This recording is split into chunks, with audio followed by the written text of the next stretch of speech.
This is an article in Newsweek. I picked a mainstream source so that all y'alls would know that this is really what happened. U.S. Biden raises costs for home buyers with good credit to help risky borrowers.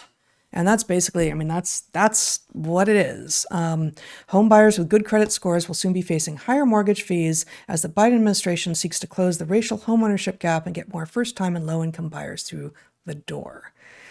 The idea being that in order to allow for mortgage rates, mortgage rates are sky high, of course, and to get them down a little bit for people who haven't yet bought a home, who are a risky investment for banks, it has to come somewhere. Like something's got to give. And so instead of the federal government saying, this is really, really important to us, so we're going to figure out a way to maybe, send some money over there from us, which I don't think that would be a good idea either. But no, they're not even supplying anything. What they're doing is they're saying, we're going to take the people who have good credit, who are historically exactly the people that the banks want to lend to, and we're going to jack up their mortgage rates.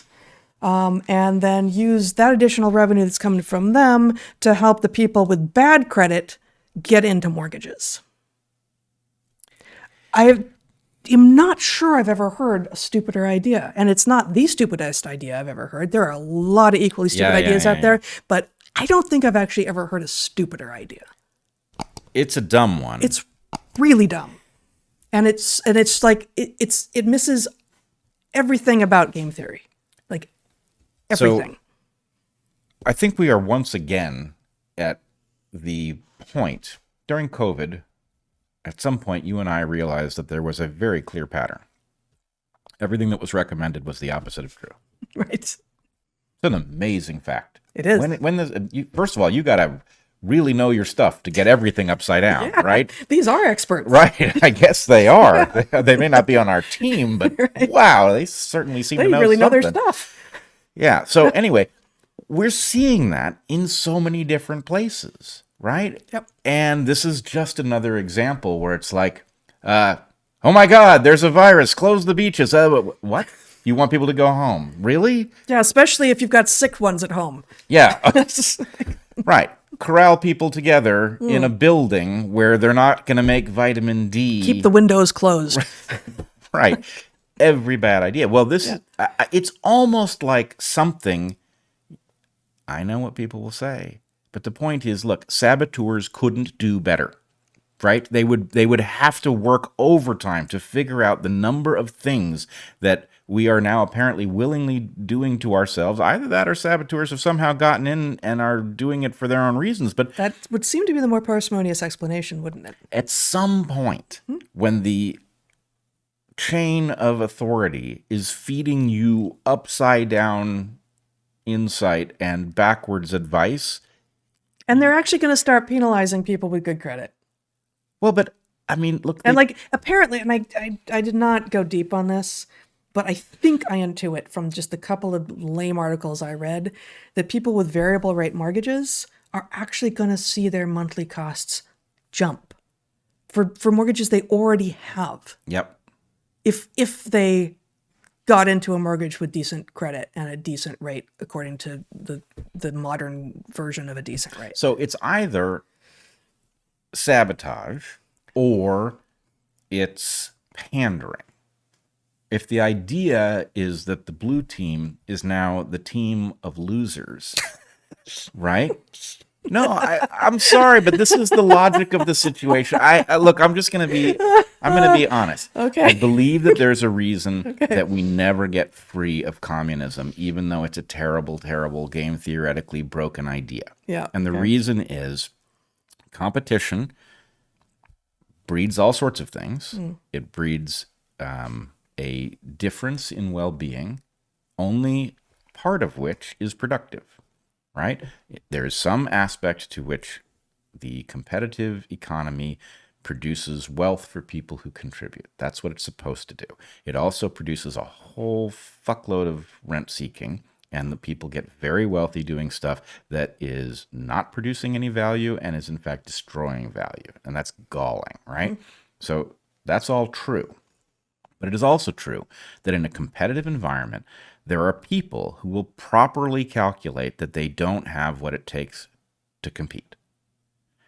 That's going to be a large number of people. You could imagine you're either above the median and you have what it takes to compete and get ahead a little bit or a lot, or you're below and you just don't have the goods. And in part, you don't have them because civilization fucked up and didn't teach you properly, right? But the point is, you would expect...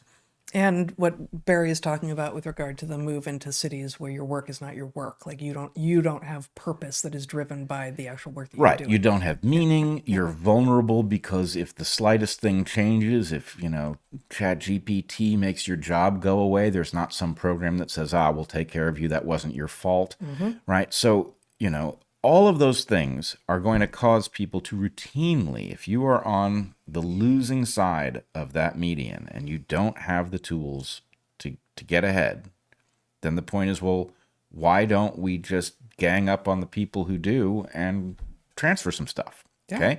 So if you were going to become the team, now I don't think the Democrats are about protecting those team people. Team loser or is it team mercenary?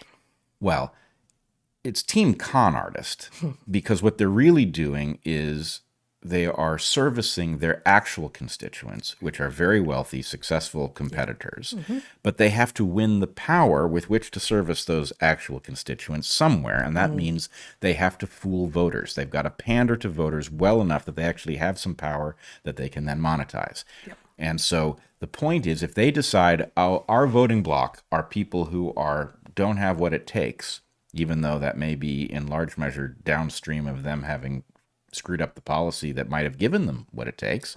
Right. The point is, hey, if we punish, if we're going to become the team of player haters, right, we're going to pander to the people who are into that because they can't play. And again, I'm not blaming people for not having those skills. I don't think that was their fault, but it does suggest a reason why you would continue to see the same terrible idea emerge again and again. And every time it fails, the claim is, well, we never tried it for real, so let's do that. But no, it fails because of the game theory. And yes, exactly. So anyway, this strikes me as if you have terrible credit and you resent people who don't, then your team is punishing the people who have good credit ostensibly to help you. And that would make some sense if what you were trying to do was con people into voting for you just one more time, Yep. Yeah. Yes, I know that's a cynical take. On the other hand, it is 2023 and it's hard to keep up. I wasn't thinking cynical. I was thinking deeply unfortunate truth.